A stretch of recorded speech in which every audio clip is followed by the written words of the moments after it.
Mwene data nshuti y'Imana nongeye kukuramutsa no kugusuhuza mu izina rya Yesu Kristo. Njyewe ndi Musoni Flavien kandi nongeye kukwishimira muri cya gitabo cyacu turimo kwiga cy'Abaheburayo, aho uyu munsi tugeze mu gice cya 10, aho uyu munsi Pawulo agiye kutwinjiza mu itandukaniro ry'amategeko kugira ngo tumenye ubwoko bubiri bw'amategeko abantu bakunze kwitiranya cyane. Iki gice cya 10 cy'Abaheburayo ni igice nkwifuriza kwiga utuje kandi usenga cyane. Reka dusenge. Witeka Mana nziza, izina ryawe rihabwe icyubahiro. Twongeye kwishimira umunezero wawe twabonye mu munsi wawe wera w'isabato. Tugushimiye uburyo ijambo ryawe ryakabakabye imitima yacu, abari mu ntege nke rikakwambika imbaraga. Dushimye Mwuka Wera wakomeje kutwumvisha ko ijuru riri kumwe natwe, kandi Mwuka Wera akazirika imitima yacu ku masezerano y'ijuru. Twongeye kugushimira yuko uri Imana ikiri hejuru, ikurikirana ibintu byose, ibasha kumenya aho ibintu biva n'aho bijya. Uduhe kugira ngo tukwizere kuko ari wowe ufite urufunguzo rw'ibi bihe turimo. Ngaho rero nanone tugize amahirwe yo kwiga ijambo ryawe. Mwuka Wera duhumura amaso ngo tubashe kureba, adufungura amatwi kugira ngo tubashe kumva, kandi atuzirikura amaguru kugira ngo tubashe kugenda, tubashe gukora urugendo rw'iby'umwuka mu bitekerezo byacu, tubashe gushyikira iby'agakiza watugeneye muri Yesu Kristo. Tubisabye mu izina rya Yesu, amen. Mwene data, nk'uko nari maze kukubwira, uyu munsi turakomeje mu gitabo cy'Abaheburayo, igice cya 10. Iki gice ni igice kidasanzwe. Turaza guturuka ku murongo wa mbere tugeze ku murongo wa 10, murongo wa 18 niho turi bugarukirize. Ubwo uraba ari umugabane wa mbere. Abaheburayo igice cya 10. Ubwo amategeko ari igicucu cy'ibyiza bizaza, akaba adafite ishusho yabyo ubwabyo, ntabwo yabasha gutunganya rwose abegera igicaniro. Abatunganishije ibitambo bahora batamba uko umwaka utashye, iyo abibasha ntibaba bararorereye kubitamba, kuko abasenga baba barejejwe rwose ntihabe bakimenyaho ibyaha, ahubwo bahora bibutswa ibyaha byabo n'ibyo bitambo uko umwaka utashye. Erega ntibishoboka ko amaraso y'amapfizi n'ay'ihene akuraho ibyaha. Nicyo cyatumye ubwo Yesu yazaga mu isi avuga ati, ibitambo n'amaturo ntiwabishatse, ahubwo wanyiteguriye umubiri. Ntiwishimiye ibitambo byokeje cyangwa ibitambo by'ibyaha. Mpera ko ndavuga nti, dore ndaje Mana. Mu muzingo w'igitabo niko byanditswe kuri njye, nzanywe no gukora ibyo ushaka. Amaze kuvuga ibyo ngo ibitambo n'amaturo n'ibitambo byokeje n'ibitambo by'ibyaha ntiwabishatse kandi ntiwabyishimiye, ari byo bitambwa nk'uko amategeko yategetse, ahera ko aravuga ati, dore nzanywe no gukora ibyo ushaka. Akuriraho ibya mbere gukomeza ibya kabiri. Uko gushaka kw'Imana niko kwatumye twezwa, tubiheshejwe n'uko umubiri wa Yesu watambwe rimwe gusa ngo bibe bihagije. Kandi umutambyi wese ahagarara iminsi yose akora umurimo we, atamba kenshi ibitambo bidahinduka, bitabasha iteka kugira ubwo bikuraho ibyaha. Ariko wa wundi amaze gutamba igitambo kimwe cy'iteka cy'ibyaha, yicara iburyo bw'Imana. Ahera ubwo arindira igihe abanzi be bazashyirirwa munsi y'ibirenge bye, kuko abezwa yabatunganishije rwose igitambo kimwe kugeza iteka ryose. Kandi n'Umwuka Wera niwe mugabo wo kuduhamiriza ibyo. Amaze kuvuga ati, iri ni ryo sezerano nzasezerana nabo hanyuma y'iyo minsi, ni ko Uwiteka avuga, nzashyira amategeko yanjye mu mitima yabo, kandi mu bwenge bwabo niho nzayandika. Arongera ati, ibyaha byabo n'ubugome bwabo sinzabyibuka ukundi. Noneho rero ubwo ibyo bibabariwe, ntihakiriho kongera gutamba ibitambo by'ibyaha.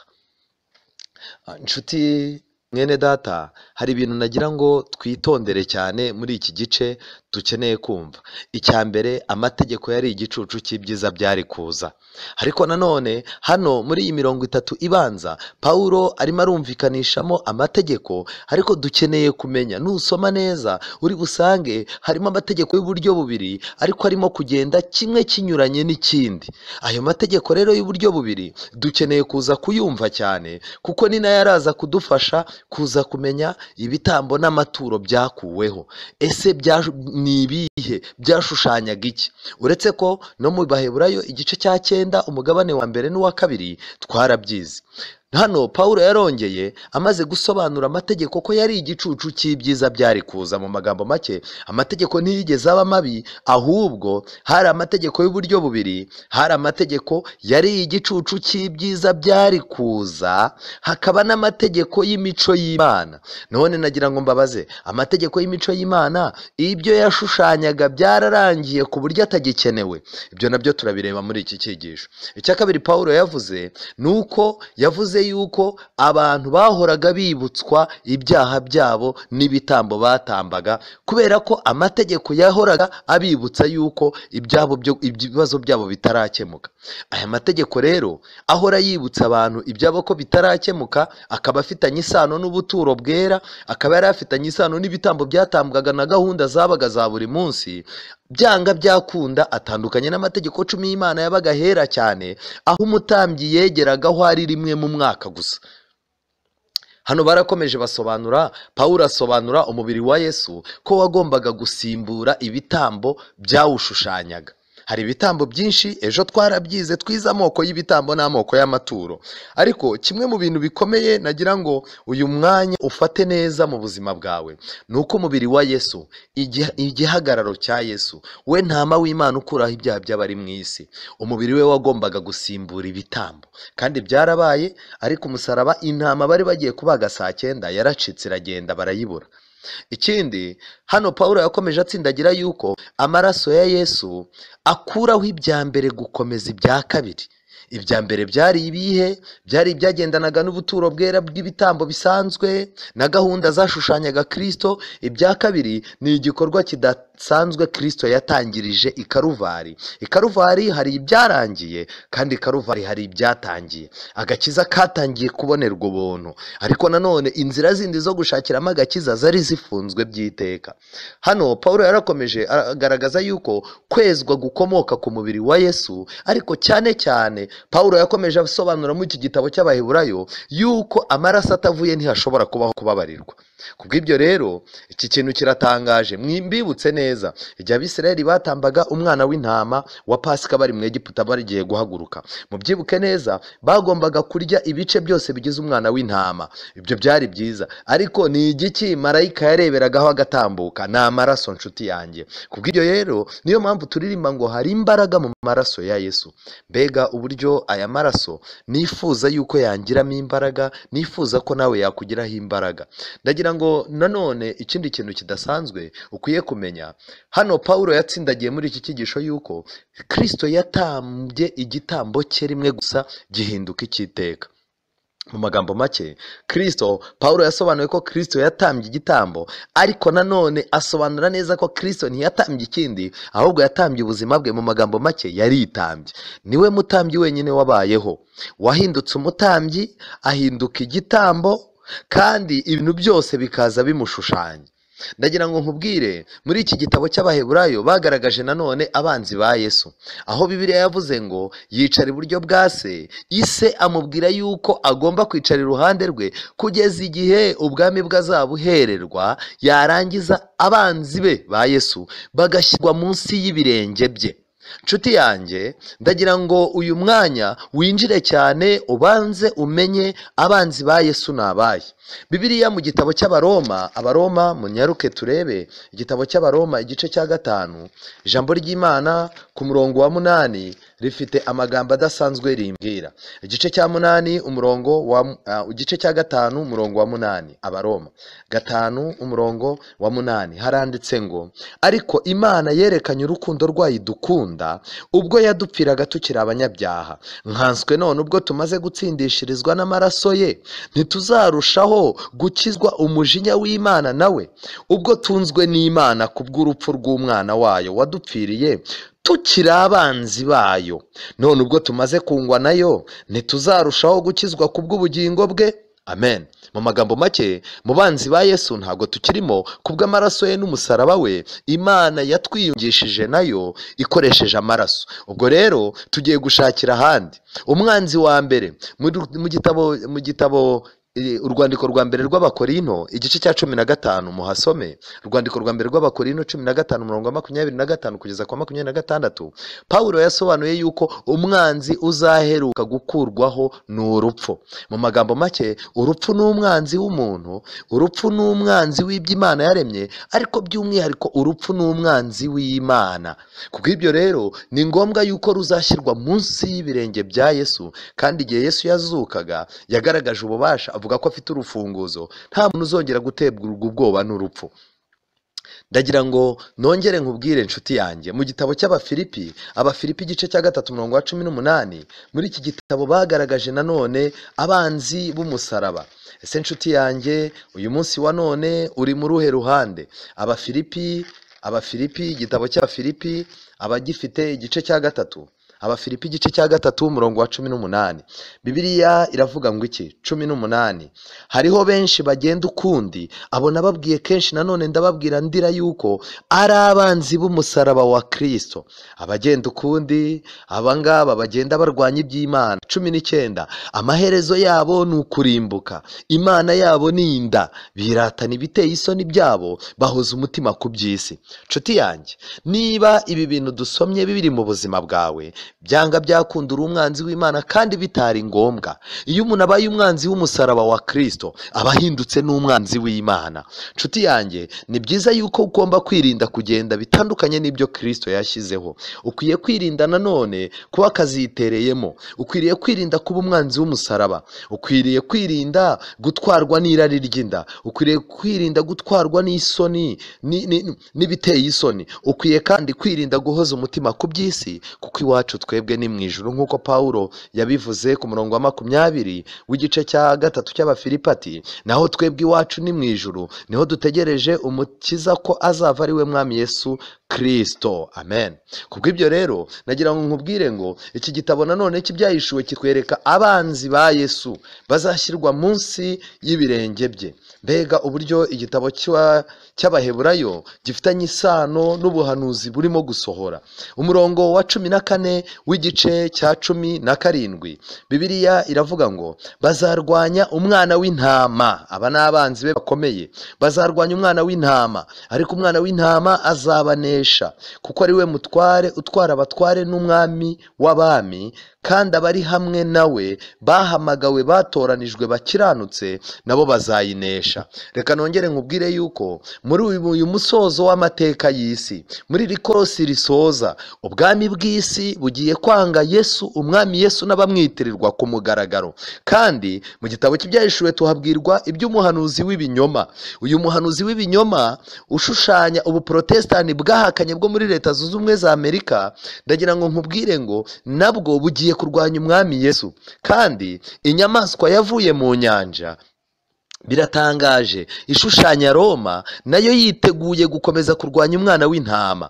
Uretse ibyo kandi, inyamaswa yavuye mu gitaka, ishushanya Leta Zunze Ubumwe za Amerika, nayo ubwayo igiye kugira icyo ikora. Aba bose, yaba ubwami bw'isi, umuhanuzi w'ibinyoma, inyamaswa yavuye mu nyanja n'iyavuye mu gitaka, n'abanzi b'umusaraba, hamwe na Satani ku giti cye, nk'uko tubisoma mu byahishuwe 20 umurongo wa 1 kugeza kwa 3. Satani nawe ni umwanzi w'Imana ku mugaragaro. Izo mbaraga zose zabayeho uhereye kera kugeza uyu munsi wa none zirwanya umwana w'intama, ariko igihe azaba yimitswe ubwami bwe, amaze kwima ubwami bw'ubuntu, abantu bamaze ubwami bw'ubwiza, amaze kubwimika, amaze gufata byose, abana be amaze kubakura muri aka kaga muri iyi si, ikizakurikiraho nta kindi, ibintu byose bizashyirwa munsi y'ibirenge bye. Nshuti yanjye, njya mbona abantu benshi basenga bavuga ngo dufashe Satani tumushyize munsi y'ibirenge byacu, turamukandagiye. Igihe cyabyo ntabwo kiragera.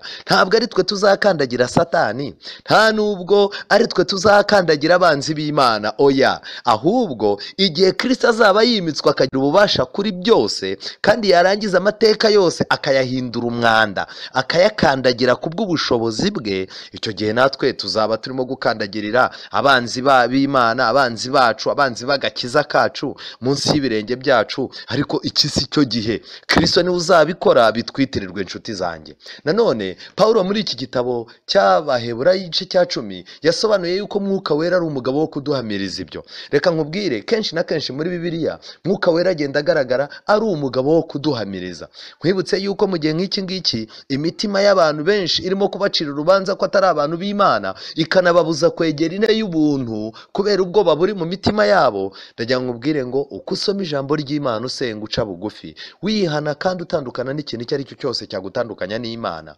ugashaka guhinduka atari uburyarya cyangwa kubyereka abantu, byanga byakunda Mwuka Wera naguhindura ni nawe uzahinduka umugabo wo kubihamya. Mwuka Wera rero ntabwo iby'urupfu rwa Yesu n'umusaraba we n'igikorwa cye n'igitambo cye ntabwo byemejwe n'amarangamutima y'abantu, ahubwo Mwuka Wera niwe wabisobanuye. Uyu munsi abantu benshi bashaka kwereka abantu yuko hari urwego rw'ibyiza by'Imana bagezeho, ugasanga umuntu arimo aritwara ukundi cyangwa yahinduye uko yavugaga. Ariko nagira mbabwire ngo umugabo wo guhamya w'ukuri ukiranuka nk'uko tubisoma mu Byahishuwe igice cya 3, Mwuka Wera niwe waba umugabo wo guhamya, wo kuduhamiriza ko Imana yatwemeye, wo kuduhamiriza iby'igihe tugezemo. Mwuka Wera niwe umugabo wo guhamya yuko amateka y'Imana yose ari ay'ukuri.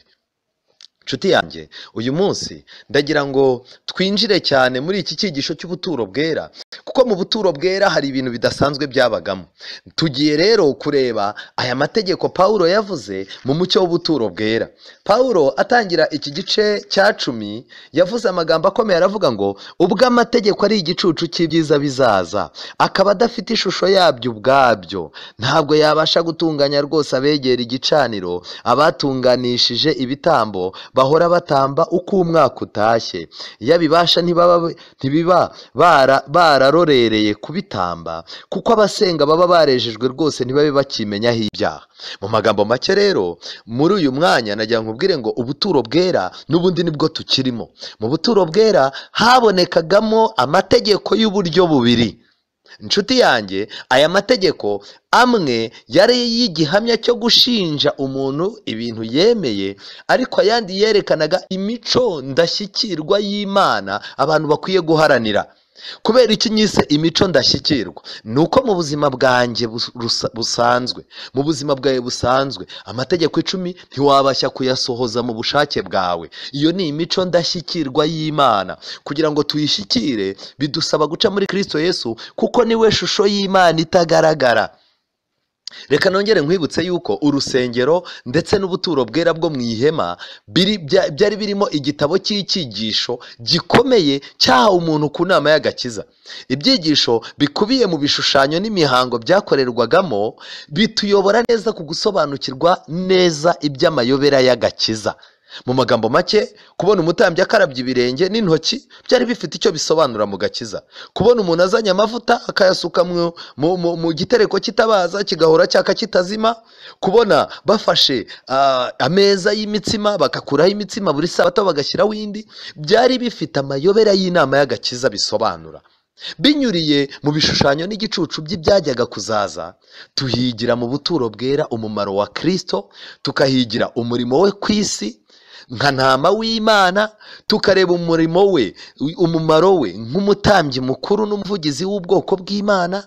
Ndetse mu buturo bwera tumenyeramo n'umurimo wa Kristo nk'umucamanza n'umwami. Ibi bintu byose arabifatanya: kuba umucamanza, kuba umwami, kuba umuvugizi, kuba umutambyi mukuru, kuba intama y'Imana. Yarangiza reka mbabwire, byose Kristo yari byose mu buturo bwera. Binyuriye kandi mu buturo bwera dusobanukirwa neza n'ukuri kudakuka ko gutsindishirizwa n'ubuntu kubwo kwizera. Se wakwibaza, umuntu intama yazanaga akaza akayivugiraho ibyaha bye agataha yumva yizeye ko ababariwe, koko iyo ntama niyo yabaga ifite ububasha? Pawulo yavuze yuko ibi bitambo nta kintu byari gufasha, kuko ibitambo n'amaturo ntiwabishatse ahubwo wanyiteguriye umubiri. Umurongo wa 5 w'igice cya 10 cy'Abaheburayo. Kubw'ibyo ibi bitambo byashushanyaga umubiri wa Kristo, ntabwo ubwabyo byari bifite icyo byamara. Binyuriye rero mu buturo bwera dusobanukirwa neza n'ukuri kudakuka ko gutsindishirizwa n'ubuntu kubwo kwizera. Ndetse mu buturo bwera twigiramo kwezwa, tukigiramo guhabwa ubwiza. mu buturo bwera tuhigira byinshi kuri Kristo. Icya mbere, mu buturo bwera hagaragazaga imico ya Kristo. Umutambyi mukuru yasabwaga guhora amwenyurira abantu, yasohoka mu buturo bwera akabahesha umugisha, kandi iyo niyo mico ya Kristo. Imiterere y'ingoma ye y'ijuru, amabwiriza y'ingoma y'ijuru nayo yari ari mu buturo bwera. Kimwe mu bintu bimbabaza rero, amwe mu miterere y'ingoma y'ijuru yari amategeko 10. Ariko uyu munsi wa none mureba aho Satani agejeje ayahanagura mu bantu, ndetse no muri twe bayitirirwa agenda duhanaguramo itegeko rimwe rimwe, kugeza igihe tuzasigara twica rimwe, kandi kwica rimwe bingana no kuyica yose.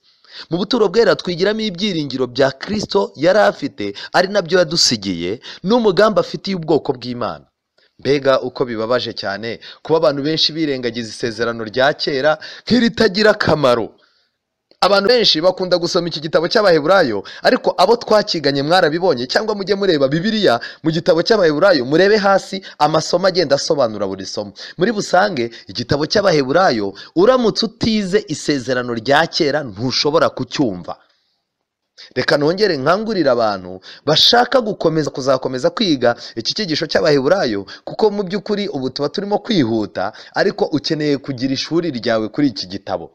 Ndagira ngo nkubwire ngo uzifashisha ariya masomo yo hasi, ariko uzasanga kugira ngo usobanukirwe umurongo uwo ari wo wose w'Abaheburayo, barakujyana mu bitabo by'isezerano rya kera. Mbega uburyo amadini menshi yakuyeho inyigisho z'isezerano rya kera, niyo mpamvu basobanura ibintu mu mitekerereze yabo. Aba bigisha ko ryari rigenewe abo mu isezerano rya kera gusa, kubw'ibyo rikaba nta kamaro rifite, ko bo babayeho nyuma y'umusaraba, usanga n'ubundi bafite icyuho cyo kutamenya imigambi y'Imana y'ubuturo bwera. Kandi mbabwire, utumvise ubuturo bwera ntushobora kuzumva ubuhanuzi, utumvise ubuhanuzi ntushobora kuzumva ubutumwa bwiza, byanga byakunda. Kubw'ibyo rero mu buturo bwera harimo inyigisho y'ubuhanuzi, mu buturo bwera harimo umusaraba wa Kristo, harimo gutsindishirizwa n'ubuntu, harimo kwezwa, harimo guhabwa ubwiza, harimo ishungura, harimo ibihe, harimo kugaruka kwa Kristo. Reka mbabwire, ibintu byose dufitiye amatsiko biri mu nyigisho y'ubuturo bwera.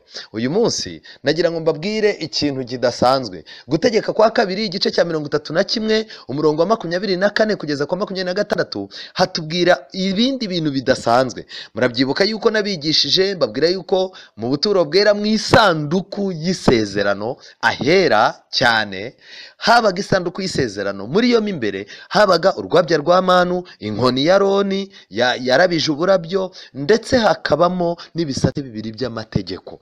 Nshuti yanjye, ibyo nibyo twize, ariko uyu munsi nagira ngo nkubwire yuko ahera cyane hari ikindi kintu cyahabaga. Uyu munsi nshaka yuko tuza kugereranya. Ahera cyane habaga iki? Habaga amategeko y'imihango, nayo yaragendaga akabikwa iruhande rw'isanduku y'isezerano, ariko aya mategeko y'imihango ntiyari yarashyizwe mu isanduku y'isezerano mo hagati. Nshuti yanjye, tega amatwi, burya Imana ifite umugambi udasanzwe. Kuki amategeko y'imihango atigeze ashyirwa mu isanduku y'isezerano mo imbere? Kwari ukugira ngo abantu mu mitwe yabo batazacanganyukirwa ayo mategeko bakayitiranya. Ariko birababaje uburyo abantu badashaka gusoma Bibiliya bamaze kwitiranya mu isezerano rishya amategeko y'imihango n'amategeko 10 y'Imana, byose barabyitiranya. Muri iki cyigisho ndagira ngo tuze kwihuta nkwereka amasomo avuga by'amategeko y'imihango abantu bamaze kwitirira ko ari amategeko 10 y'Imana. Ariko aya magambo aratangaje. Gutegeka kwa kabiri igice cya 31 umurongo wa 24, Mose amaze kwandika amagambo y'ayo mategeko mu gitabo, ayarangije ategeka Abalewi baremerwa isanduku y'isezerano ry'Uwiteka ati, nimwende iki gitabo cy'amategeko mugishyire iruhande rw'isanduku y'isezerano ry'Uwiteka Imana yanyu, kibereyo kuba umuhamya ubashinja. Igitabo kiranditswe. Ubwo rero iki gitabo cyanditswe cyongeye kwitwa urwandiko. Mu by'ukuri hari ibintu 2 dukeneye kumenya. Amategeko y'Imana yiswe ibisate 2 by'amategeko y'Imana, ndetse muri Bibiliya yiswe imico y'Imana. Aya mategeko 10 y'Imana Stefano yayise ngo iki? Murebe mu Byakozwe n'Intumwa igice cya 7. Byakozwe n'Intumwa igice cya 7, Stefano amategeko y'Imana 10 yayise ngo iki? Murebe neza igice cya 7 umurongo wa 37. Ibyakozwe no mu gice cya 7:37. Mose uwo niwe wabwiye Abisiraheli ati Imana izabahagurukiriza umuhanuzi uvuye muri bene wanyu umeze nkanjye. Kandi Mose niwe wari mu itorero ryo mu butayu hamwe na marayika wavuganiye nawe ku musozi wa Sinayi, kandi yari kumwe na ba sogokuruza, ni nawe wahawe amagambo y'ubugingo yo kuduha. Amen. Stefano amategeko 10 yaherejwe Mose yayise iki? Yayise amagambo y'ubugingo yo kuduha. Noneho ikindi kintu nagira mbabwire, Yakobo amategeko 10 y'Imana yayise ngo iki? Yakobo igice cya 2, Yakobo igice cya 2 umurongo wa 12 arangije aravuga ngo, Yakobo igice cya 2:12, muvuge kandi mukore nk'abajya gucirwa urubanza n'amategeko atera umudendezo. Aya mategeko y'Imana rero niyo 10 niyo yabaga mu isanduku ry'isezerano imbere, ariko iruhande rwayo hari harambitse igitabo cy'amategeko, hari harambitse urwandiko. Mose yaruhereje Abalewi nk'uko tubisomye, arababwira ati mugende ntimushyire mu isanduku imbere, ahubwo mushyire iruhande rw'isanduku y'isezerano ry'Uwiteka Imana yanyu. Kubera iki Mose yababwiye ngo bajyane uru rwandiko? Nuko yavuze ngo kibereyo kuba umuhamya ubashinja. Ngiki cyatumye Paulo yita aya mategeko y'imihango ayita urwandiko rwaturegaga, urwandiko rudushinja.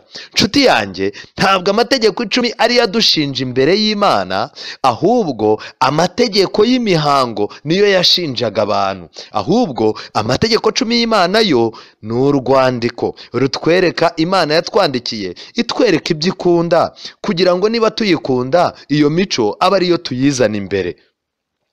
Aya mategeko rero y'uburyo bubiri, amwe yari 10 y'Imana, yandi yari ay'imico cyangwa se igitabo cy'amategeko akitwa amategeko y'imihango. Nk'uko mbiberetse yombi yari abereyeho intego zitandukanye. Kristo rero yazanywe no kuzuza ibisabwa n'amategeko y'imihango, ahinduka ntama w'Imana watambiwe ibyaha by'abari mu isi. Kuko ibyo amategeko y'imihango yasabaga ntago abantu babibashije, Kristo yaje kubibashoboza rero. Ariko noneho ikindi kintu kidasanzwe, Kristo kandi yujuje ibyasabwaga n'amategeko 10 y'Imana kubwo kumvira ibyo amategeko 10 y'Imana asaba. Kubw'ibyo rero muri Kristo Yesu twaboneye amahirwe. Icyambere, urwandiko rwaturegaga rw'amategeko y'imihango, Kristo yarukujeho ububasha bwe n'umubiri we, kandi ibintu byasabwaga n'amategeko 10 y'Imana kugira ngo tugire imico nk'iyayo, kubwo kumvira Imana guturuka Yesu avuka kugeza apfuye, ibyo byagaragaje yuko iyo mico ye ariyo dukwiye kwisunga kugira ngo itwitirirwe. Nyuma y'umusaraba amategeko y'imihango yahise avaho rwose, kuko yari igicucu cy'umusaraba. Ariko amategeko 10 yo ntabwo yigeze ahinduka cyangwa ngo akurweho n'urupfu rwa Yesu.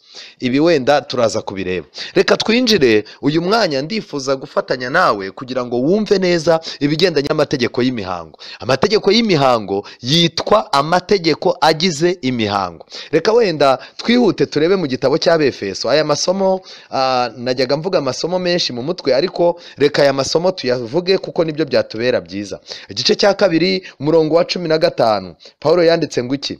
Amaze gukuzaho amategeko y'iby'imihango umubiri we. Amen. Iri somo Abefeso 2:15 harasobanutse. Ntabwo amategeko 10 y'Imana yari mu isanduku y'isezerano ari yakuweho, ahubwo Paulo yarabisobanuye ngo amaze gukuzaho amategeko y'iby'imihango umubiri we, kugira ngo babiri abarememo umuntu umwe mushya muri we, ngo azane amahoro atyo.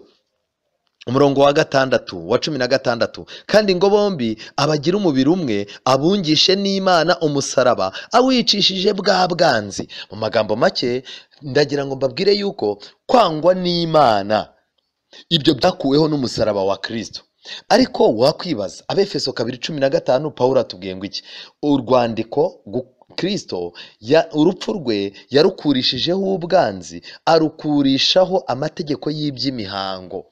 noneho rero nshuti yanjye nagira ngo twongere twinjire turebe aya mategeko y'imihango yitwaga amategeko agize imihango. Ikindi kandi yahawe Mose ngo ayabwire abantu, ntabwo ari Imana yayivugiye, ahubwo Mose yarayahawe ngo ayabwire abantu. Wenda twanyaruka tukareba mu Balewi igice cya mbere. Abalewi igice cya mbere, nshuti yanjye ibi bintu birakomeye cyane, biradusaba kwicara ngo twige. Abalewi igice cya mbere, nusoma uburyo amategeko y'imihango yaje, urasanga Imana yarayahaye Mose. Uwiteka ahamagara Mose amubwira avugira mu ihema ry'ibonaniro ati, bwira Abisirayeli uti, nihagira umuntu muri mutambira Uwiteka igitambo, mujye mukura icyo mutamba mu maturo, mu mashyo cyangwa mu mikumbi. Urabona birakomeza. Imana yabivugiye hehe? Mu ihema. Imana yavugiraga mu ihema ry'ibonaniro, niho yabibwiriye Mose. Kuko ibyo rero amategeko 10 y'Imana yatangiwe ku musozi, ariko ibi bindi byaturutse mu ihema ry'ibonaniro. Ikindi kandi amategeko y'imihango yanditswe na Mose mu gitabo cy'amategeko ku giti cye nk'uko twamaze kubisoma. Ikindi, amategeko y'imihango yashyizwe iruhande rw'isanduku y'isezerano, ntabwo yayishyizwemo imbere. Amategeko y'imihango kandi yahawe abantu nyuma yo gukora icyaha. Turareba wenda Abaheburayo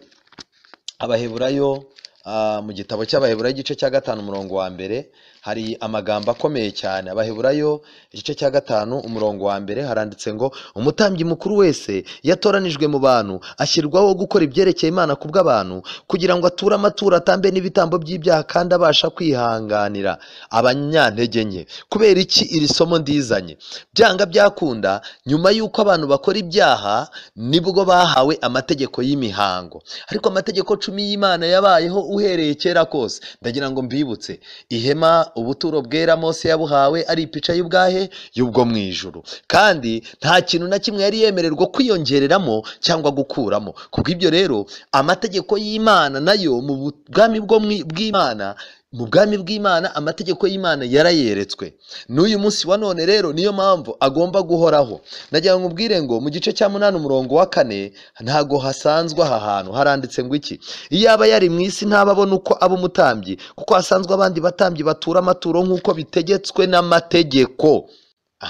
Noneho rero birimo biragenda bisobanuka. Amategeko y'imihango ni nayo yagenzuraga ibigendanye n'ibitambo. Niyo mpamvu Kristo apfa, ayo mategeko yararangiye, kuko Kristo yaraduhindukiye igitambo.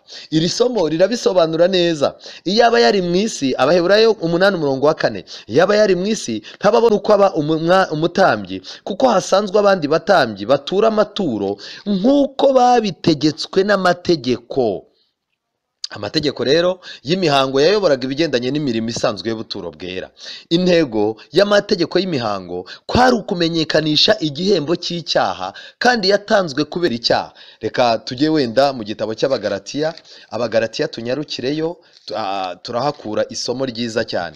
Abagalatiya igice cya 3 ndahera ku murongo wa 10 handitse ngo iki, abiringira imirimo itegetswe n'amategeko bose ni ibivume. Kuko byanditswe ngo, havumwe umuntu wese udahirimbanira ibyanditswe mu gitabo cy'amategeko byose ngo abikore. Inshuti yanjye, hatazagira n'umuntu wongera kubyitiranya. Nta hantu na hamwe Imana yigeze yandika amategeko 10 ngo nirangiza yandike mu gitabo. Oya, amategeko 10 Abisirayeli bayatunze gusa yanditswe n'urutoki rw'Imana ku bisate 2 by'amategeko. Reka nongere nkwibutse iki ngiki, yuko amategeko 10 y'Imana, Imana yayanditse, Mose akaza akayakubita hasi akameneka. Imana irongera ihamagara Mose, ajyana ibisate 2, Imana iragenda yongera yandikaho nk'uko yari yanditseho n'urutoki rwayo. Iyaha Mose barayagarura bayashyira mu buturo bwera. Nta mikino rero, nta mategeko 10 yigeze yandikwa ku gitabo. Oya, ahubwo twabonye yuko amategeko y'imihango niyo yiswe urwandiko, nanone yitwa igitabo cy'amategeko. Inshuti yanjye rero hano Pawulo ibyo arimo kuvuga, abiringira imirimo itegetswe, imirimo yanditse mu gitabo cy'amategeko y'imihango, bakumva ariho bazakiranukira, abo ni ibivume. Pawulo yaravuze ngo, havumwe umuntu wese udahirimbanira ibyanditswe mu gitabo cy'amategeko byose ngo abikore. Biragaragara yuko ari nta muntu utsindishirizwa n'amategeko imbere y'Imana, kuko ukiranuka azabeshwaho no kwizera. Nyamara amategeko ntagira icyo ahuriyeho no kwizera, ariko rero uyakomeza azabeshwaho nayo. Pawulo hano muri ibi bitabo mu nzandiko za Pawulo dukwiye kuzaza tumenya aho avuze amategeko 10 y'Imana, tukamenya n'aho avuze amategeko y'imihango. Ariko kimwe mu bimbabaza, aya masomo abantu baragenda bakayitiranya. Ndabibutsa yuko mu buturo bwera aya mategeko yombi yarariyo, ndetse yombi yabaga hera cyane. Ariko amwe akazi kayo kagombaga kuzarangira kuko ari iruhande rw'isanduku, ayandi yagombaga gukomezanya n'akazi k'isanduku.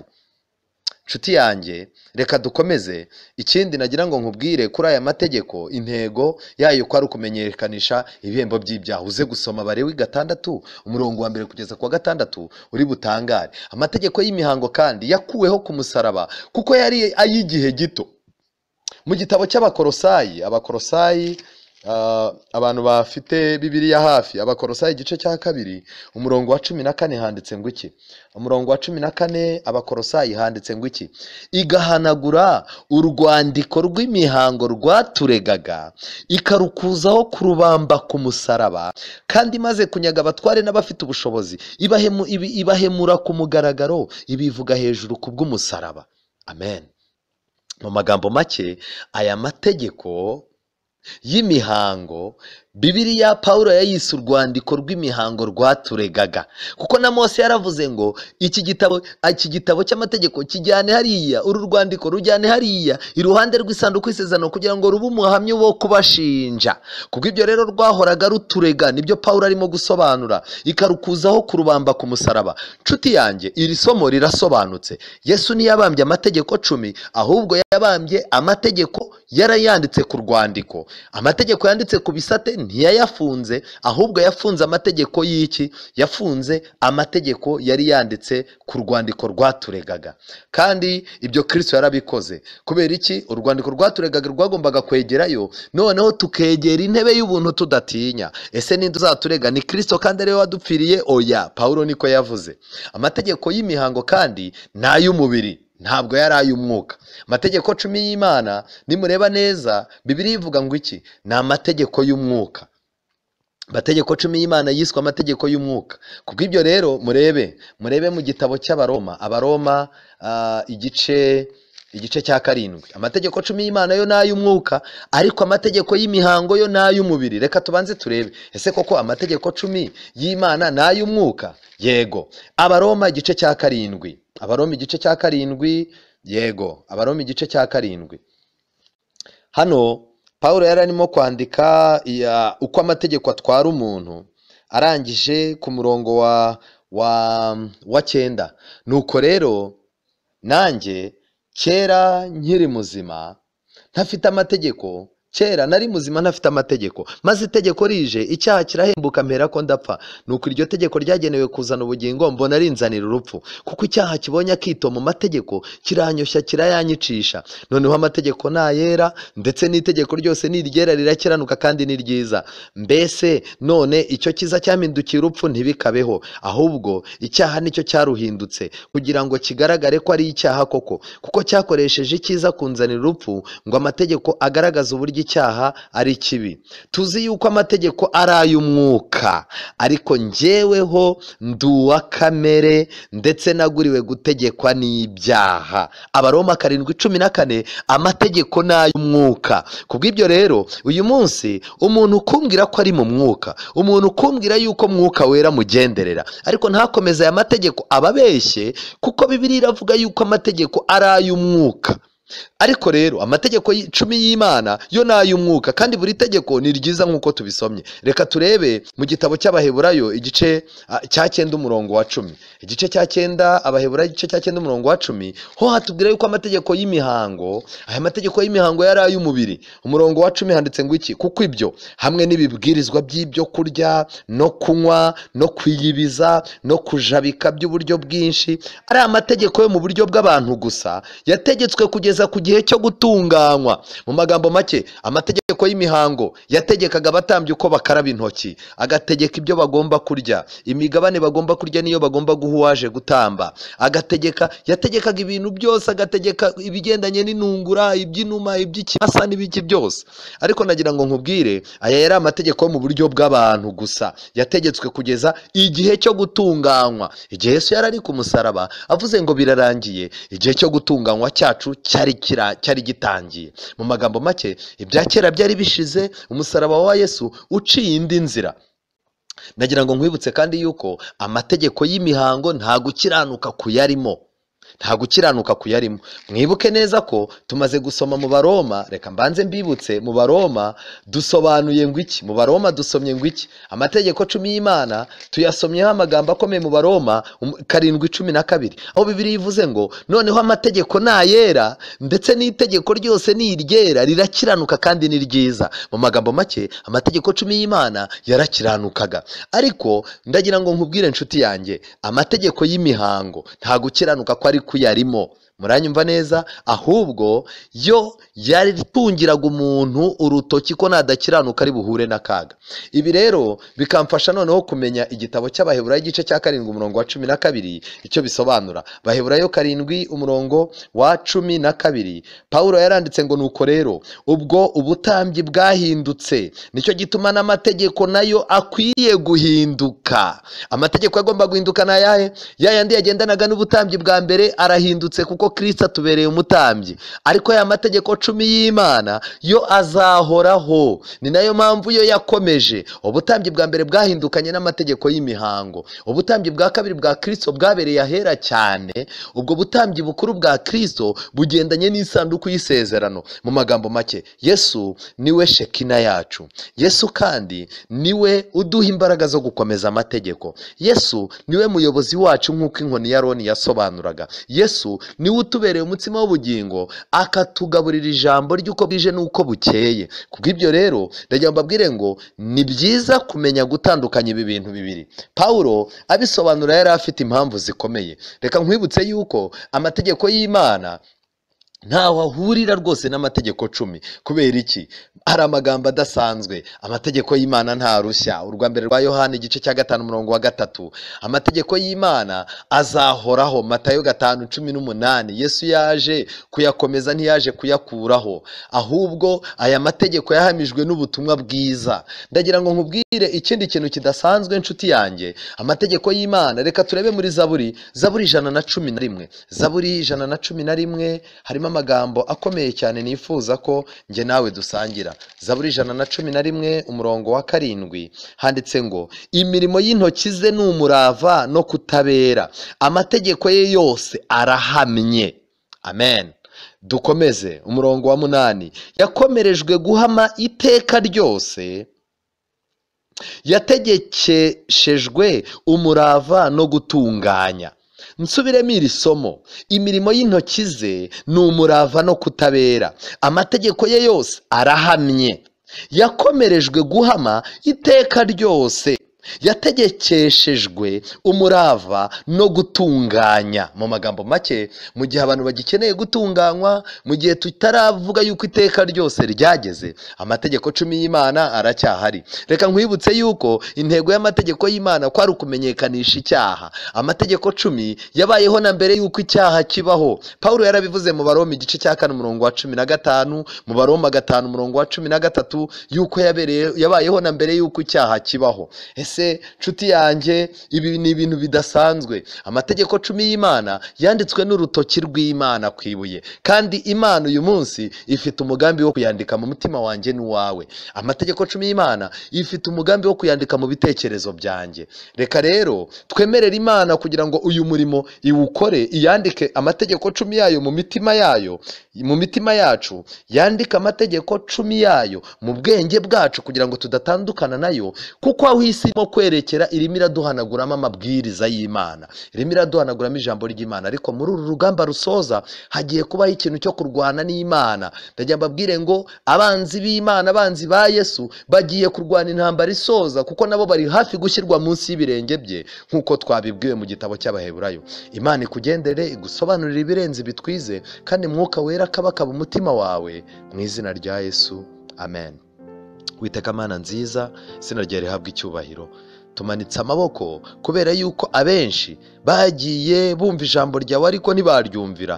Twagiye twumva kenshi imitima yacu iturega, ariko ntitwamenya intebe y'ubuntu ko ihari. Uduhe kwegera intebe y'ubuntu tudatinya, kandi ubwo wifuza yuko wakwandika amategeko 10 yawe ku mitima yacu, tuzamuye amaboko kuko byatunaniye kuyakomeza, kugira ngo abe ari wowe uduha imbaraga zo kuyakomeza.